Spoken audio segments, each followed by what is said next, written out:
Hello and welcome to episode number 203. This is the Project Management Podcast at pm-podcast.com and I am Cornelius Fichtner. Nice to have you with us. In a few moments, you will hear another interview that was recorded live, so to speak, at the PMI North American Congress in Dallas-Fort Worth in Texas. My guest is Rory McCorkle from PMI. He is the Project Management Institute's Credentials Product Manager, and he'll tell you himself at the start of the interview what exactly that means. The reason why I'm talking to him is to bring you the latest information regarding the new PMI-ACP certification, that is to say the PMI Agile Certified Practitioner exam. This episode is sponsored by the PDU podcast, which is our sister podcast, a convenient way for you to earn unlimited Category A PDUs. Get project management webinars delivered to your portable player like an iPhone, iPad, Android phone, or BlackBerry and earn at least one PDU every month. With the PDU podcast, there is no need to go to a classroom. You don't even have to sit at your computer. Instead, enjoy the freedom of earning your PDUs just like you are listening to the Project Management Podcast right now. Simply download the webinars to your player and play them wherever you are, whenever you want. For instance, on your way to work. Your PDU podcast puts you on autopilot for your PMP or PGMP recertification. Please visit pducast.com. That's pducast.com. Here are some topics that Rory and I will be discussing in the interview. When did the PMI-ACP certification project get started? How was the certification developed? What value does this certification have for us as Agile practitioners, as well as for our employees, the organizations we work for? What are some of the prerequisites that you have to fulfill before you can even consider taking the exam, and lots more. And now, let's get ready for our daily stand-up meeting. Enjoy the interview. The Project Management Podcast's feature interview. Today with Rory McCorkle, PMI's Product Manager, Credential.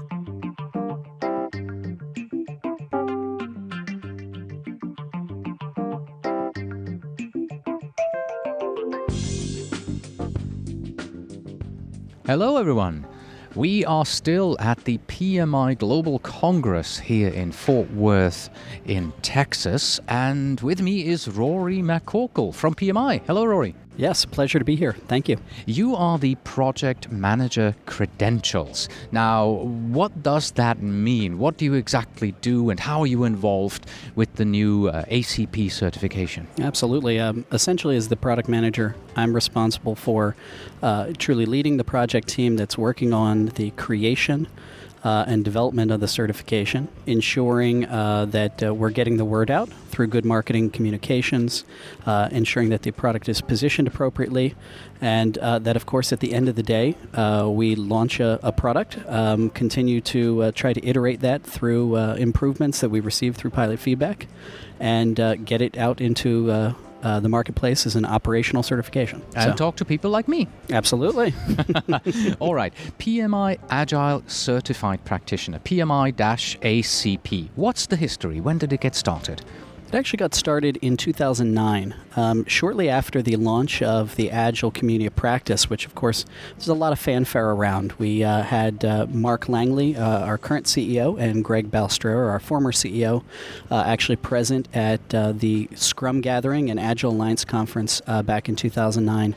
And indeed, they got to see firsthand the spread of Agile. And there's one story that gets retold and told again, where Greg asked a group that he was addressing, how many of you are PMPs in the audience? And a majority of the audience raised their hand. And they took careful note of that fact to see that there was a great spread of Agile within, indeed, our own stakeholders at PMI. That was really an interesting note and something that got back to us at headquarters. So over the summer, we began a conversation with the leaders of the Agile community practice in terms of what we might be able to do as PMI to better support Agile and the community practice in any way. We really left it open, and when we initially began a discussion, it was one about what might that look like? Is it a certification? Is it a best practices guide? Is it a standard? And through the process of conversation that we had with our steering committee, which is made up of absolutely fabulous thought leaders in the Agile space, folks like Alistair Coburn, who was one of the original authors of co-authors of the manifesto, folks like Michelle Sliger, who wrote The Bridge to Agility and just walked past us a moment ago, and other folks who, again, have a great deal of thought leadership in the space. We really worked with them to talk about what that might look like, and indeed was about a good 9 months of conversation that led us to a decision in last August of 2010 that this was something we wanted to launch.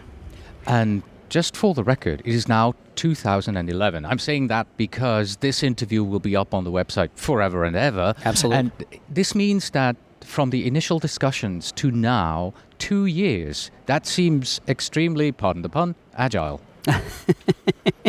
Well, I will say, once we made a solid decision to actually develop the product, we did so relatively rapidly. So we actually started development last September, which, considering that we were able to launch the last pieces of the certification a year after in this September of 2011, that's quite remarkable. I've been doing new certification development for several years previously as a consultant before I was at PMI, and that timeline is actually quite short. So it's truly that whole process of wrestling that we did with the steering committee, as well as all the market research that we did with practitioners, hiring managers, organizational leaders, the training world, etc., to really determine, was this the right move? Was this something that was going to benefit the Agile space as well as PMI? Who is this certification for? Indeed, it's truly targeted at a couple audiences. We wrote the eligibility requirements so that really folks working on Agile teams in a variety of roles would be able to apply. But I would say our primary audience is those who are working to lead Agile projects, those who are working as Agile project managers, Scrum Masters, team leaders, team coordinators, tech leads, so on and so forth. Those who have some way of moving an Agile project forward. That certainly is our primary audience. However, we also have folks who have expressed interest, who are, say, BAs working in an Agile environment, or indeed other types of roles on the project team. So I would consider them, certainly secondary and tertiary targets. The PMP is an older certification. People understand what value it brings to the holder of the certificate. So what value will the ACP bring to the practitioner? I see the value as taking a couple different forms. First off, we heard very clearly in the market research that we did that practitioners, want to understand Agile better and understand Agile in all its forms. So that was something that was very important to us. That was that we did not just focus on one approach, one methodology within the overall Agile framework, but indeed gave folks a better understanding of core Agile principles, practices, tools, and techniques. So that's something we've tried to do.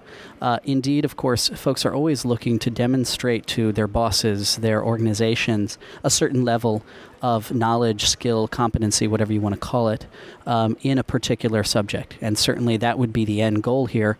Our goal with this is to ensure that they can demonstrate that core knowledge in Agile. So that's the value, certainly for the practitioner. We also see, overall value is continuing to move the needle forward, shall we say, in terms of what the expectation is for folks in terms of their Agile proficiency. There's a lot of certifications out there, certainly in the Agile space, and a number of them rely solely on training. So you go to a class, you get a certificate at the end, and it was important for us also to ensure that we were recognizing experience, requiring experience, and ensuring that folks actually had some application, because as many Agile practitioners will tell you, you can't really get your arms around until you lived it and you've failed and you've seen how that all works in an actual project. Right, and we'll take a look at the list of eligibility requirements in a minute, but I'd like to dovetail up on one thing you said. We now know what the value is for the practitioner. What about the organization? Today, people are being sent to PMP training by their organization because organizations recognize the value of having all the PMP training and certification. But what about the ACP? Absolutely. What's in it for them? We certainly heard a great response from organizations. As folks might recall, we launched the communications about the certification back in February. We developed this product using a iterative methods, so we were trying to practice what we were preaching in this case. So indeed, we've rolled out aspects of the product throughout the year. We launched communications in February, launched the exam content outline reference list in April, let folks start to apply in May, and then of course in September we brought out the exam. So in terms of the communications, when they launched, we heard from a remarkable number of organizations coming to us. Actually, we didn't go to them in many of these cases, saying, you know what is up with this Agile thing? We need to learn more. We want to learn more. And so that to us was really demonstrated the value of the certification for the organization and indeed Agile overall for the organization. So specifically, what does this do for hiring managers and organizational leaders? We truly see it as taking a couple forms. First off, practitioners who come out of this certification are going to have, as I said, more than just one methodological input, which, given that most organizations don't adopt solely one methodology, they modify that methodology to support the organization, because every organization, like every person, is different. So we see the value here as giving the practitioner a broader range of knowledge to be able to more easily move into the methodology as that organization has implemented it. Certainly also the fact that we are accrediting folks here that have, as I mentioned already, not only education but some experience coming in, I think should give a level of confidence to the organization that indeed this individual's one step beyond perhaps where their peers are in order to have that better range of knowledge and skill in implementing Agile projects. Okay. And last but not least, there has to be some kind of a WIFM for PMI as well. So what's in it for PMI? Why did PMI launch the Agile Certified Practitioner? Well, I'll pull out actually a statistic that we had from the market research that I think is very, very telling. When we went out and we surveyed in our market research, we had, I believe the percentage was 16% of practitioners tell us that they thought that they understood what Agile was and had some proficiency there. On the other hand, we heard from just over 30% of hiring managers that said they had an idea what Agile was and proficiency. That was a scary fact to us. Because if our practitioners aren't proficient in something that their managers and their leaders are saying is important, that's a gap, and that's something we as PMI have to fill. So really at the end of the day, our goal, worldwide organizations will embrace and value project management and attribute their success to it, right? That really begins with ensuring that our practitioners are well equipped to be able to serve their organizations and give them that value, which lets them embrace project management. Right. So really at the end of the day, given the increased importance Agile has in organizations, I really feel that this was a no-brainer move for us in order to ensure that folks were well equipped within their working environments. One thing that PMPs are equipped with, or at least while they're preparing for the exam, is the PMBOK guide. Mm-hmm. Right? They have to read it because the PMP exam is based so much on the PMBOK guide. Does the PMBOK guide support Agile principles and practices, and how does it relate to the new certification? Well, I think it's always important to start with the differentiation, which is not always well understood in the market, and that is, the PMBOK guide is a standard, not a methodology. Yes. So we certainly don't intend folks to take page 1 through page whatever we're up to here in the latest 390, I think, or something like that. I haven't the slightest idea, but we certainly don't intend folks to take that and do every single page, every single step throughout the process. So in that sense, yes, Agile very much meshes with the many of the principles of the PMBOK guide. Now, certainly there are areas in which there's better, coalescence, shall we say, between the PMBOK guide and Agile methodologies. But certainly I think it's worthwhile for folks to take a look at things like The Bridge to Agility, the book I mentioned earlier that was co-written by Michelle Sliger, who sat on our steering committee, which truly does show the coherence between the PMBOK guide and Agile methods, and actually explains to project managers how they can align those two and understand the interrelationship between the PMBOK and Agile, which certainly we know is very important since so many organizations look at the PMBOK guide for the basis of their methodologies and their project management practices. Right. Now, let's move into the meat of the actual certification and take a look at the requirements Absolutely. that somebody has to fulfill before they can take it. I assume there is an ACP handbook on the PMI website, just like there is for all the other certifications, Yes, right? there is. Perfect. And as with the other certification, it goes into excruciating depth on the policies and practices to ensure that everyone knows exactly what they're looking for through the certification. Yep. So let's take a look at this on a higher level. Let's start with the education. What kind of education is required as a basis? So in terms of the Agile project management education or the overall education level? So basically we made a decision here, since this is indeed a certification of a particular methodology, that we would set this at an overall secondary degree level or higher. You'll notice in our role-based certifications like the PMP and the PGMP, PMI-RMP and PMI-ACP, which are aligned to a particular role in the project team, they have different requirements based upon whether you have a bachelor's. Have high school or bachelor's, different hours and all that. Exactly. Yes. So, however, since this has more, again, focused here on knowledge and skills versus ability to practice, again, here the emphasis was just, as long as somebody has a basic education. High school diploma. Exactly. That would be sufficient. Okay. Then in regards to project management experience, there are two requirements: the general project management experience and the agile project management experience. So what's the general?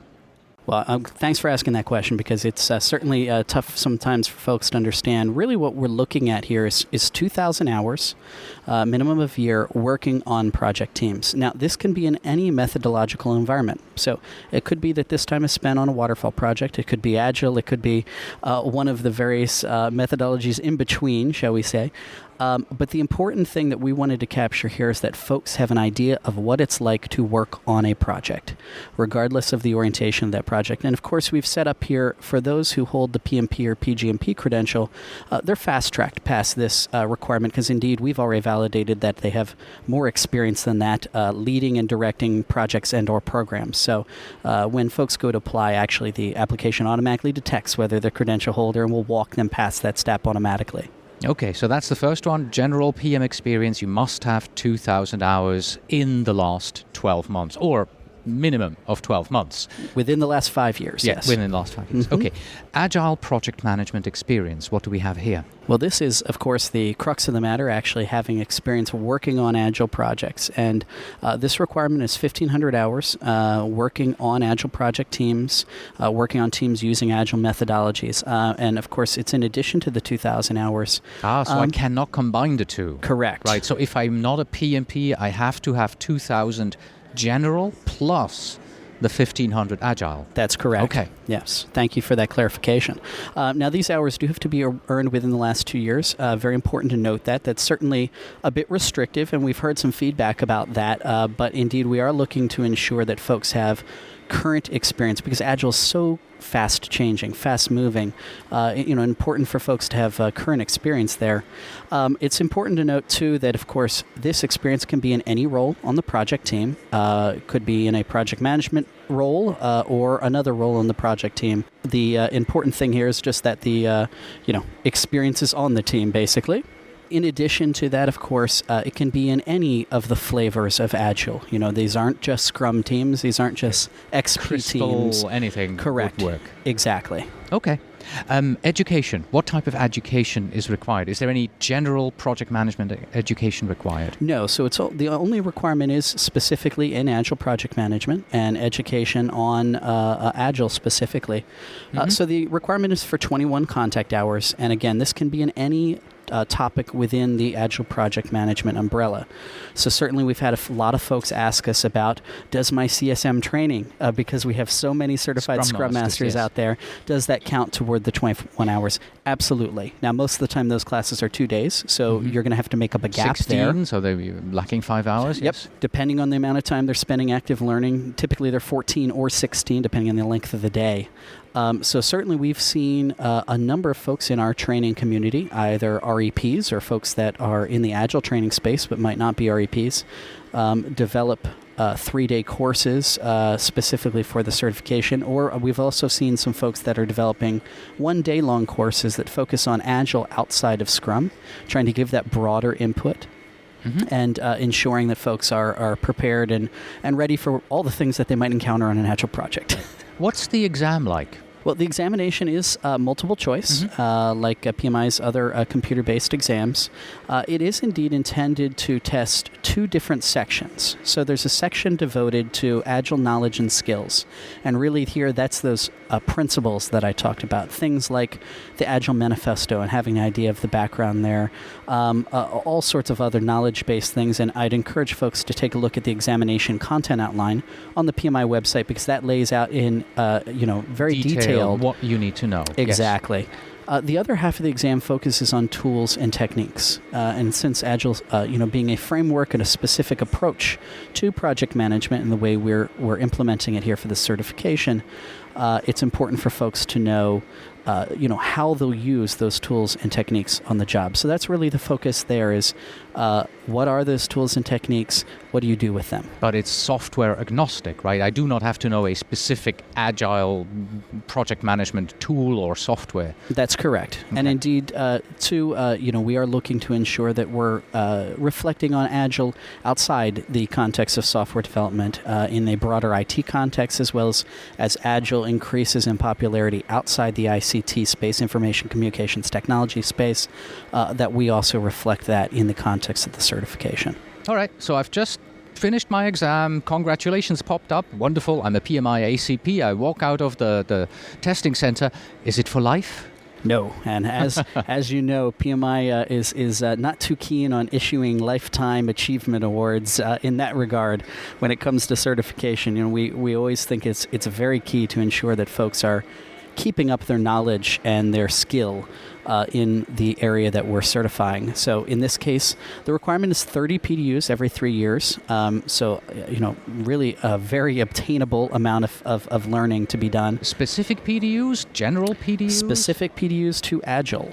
So we'll be looking for folks to, of course, be continuing their education in Agile, but also certainly just like our other certifications, this will follow those PDU requirements. So there's a great ability for folks to demonstrate their commitment and give back to the profession through writing of white papers, giving presentations on Agile project management, practicing as an Agile project management practitioner, and certainly volunteering in contexts like our community of practice, where they can not only earn PDUs, but also give back to PMI's community in Agile. Excellent. Are there any books that people should read as they are preparing for the exam? I think you mentioned The Bridge to Agility. I suppose that's one of them. Is there a list of recommended books? How should people go about doing Great this? question. Yes, there is a list of references that we use. Because we don't have a foundational standard in Agile, we felt it was very important to ensure that we captured a body of knowledge that folks would need to be aware of. And indeed, for those who are familiar with Agile, the reference list looks like a list of greatest hits. It's it looks like it comes from the top 100 when it comes for Agile textbooks. So go to Amazon, type in Agile, the first 10 books, read those. Not quite.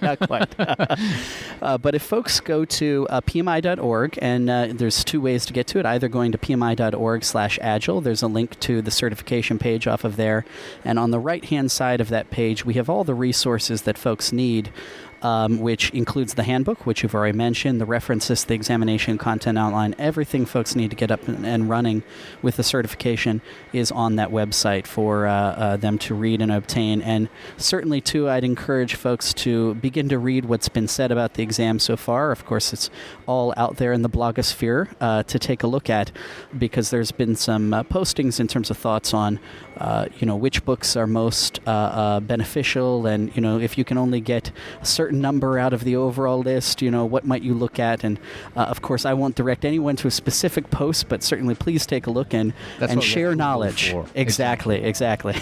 Wonderful. Rory, thank you so much for having been here today and talk to us about the new PMI-ACP. Appreciate it. It's my pleasure. Thank you for taking the time with me. And that was my interview with Rory McCorkle about the new PMI-ACP certification. That's it for today. Thank you very much for listening. As always, you can find us on the web at pm-podcast.com. If you are a project manager and you don't yet want to become ACP certified but are instead looking to become PMP certified, then the easiest way to do so is with our sister podcast, the Project Management Prepcast, and study for the exam by watching over 38 hours of video training from pm-prepcast.com. And before you ask, yes, I am indeed planning to have some kind of an ACP certification podcast for you sometime in 2012. Please send your emails to info@pm-podcast.com, and when you write, please tell me where in the world you are writing from. And finally, we have this question here, which you may have heard from me before, but it fits so nicely in today's theme, I just had to repeat it. So, how many project managers does it take to change a light bulb? It takes 2. 1 to actually change the light bulb, and a second one to tell the first one how much easier this would have been if only the first one had just used agile project management methodologies. Until next time.